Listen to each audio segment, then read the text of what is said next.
चोली निहारतानी कोनो सुने वाला नहीं थे बा कि मुखिया जी मुखिया जी ए मुखिया जी मन हो बोल मुखिया जी मन हो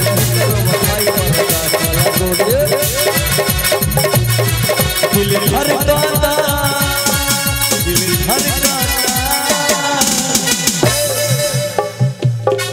दिल धड़काता दिल धड़काता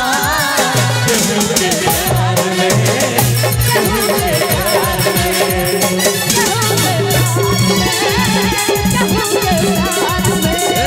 मस्त भइल बा मस्ती में बैठल प्यार के गस्ती में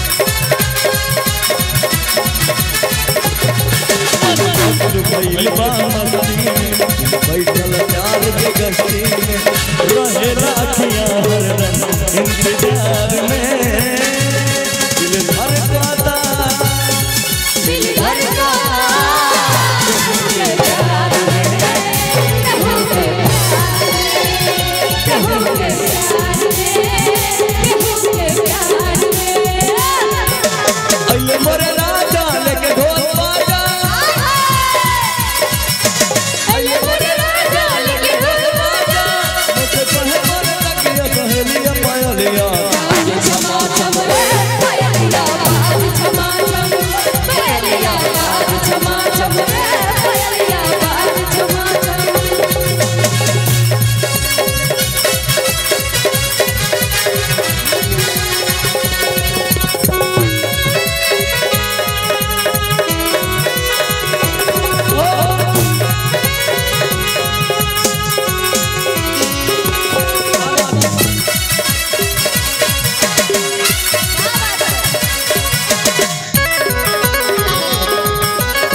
अरे महुआ बसंती में मिजाजी कर बराई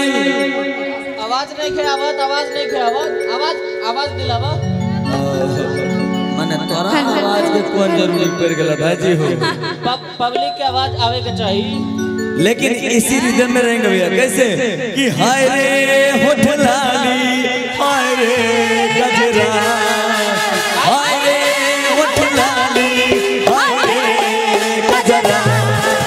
जान मारे तो हर कोई से घबराए गली जान मारे तो हर कोई घबराए गली हाय रे होठ लाली हाय रे गजरा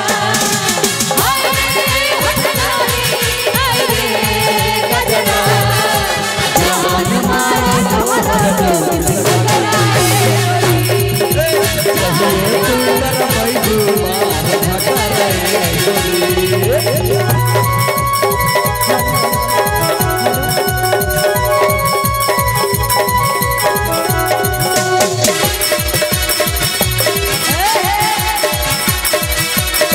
लुलिया मांगे लुलिया का मांगे लुलिया मांगे लुलिया का मांगे साउंड वाले का स्पेस थोड़ा भैया इसको फ्री करिए ना नहीं इसको डिस्टर्ब हो रहा भैया इसके बाद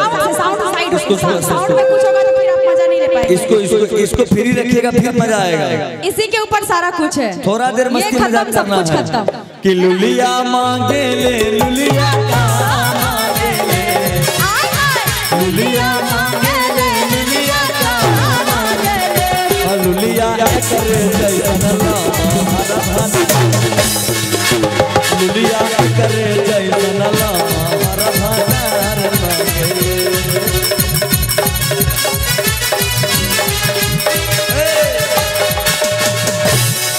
यही माँ छठ गीत के भाव लागे ना कि गाम के अधिकारी आहो बरका।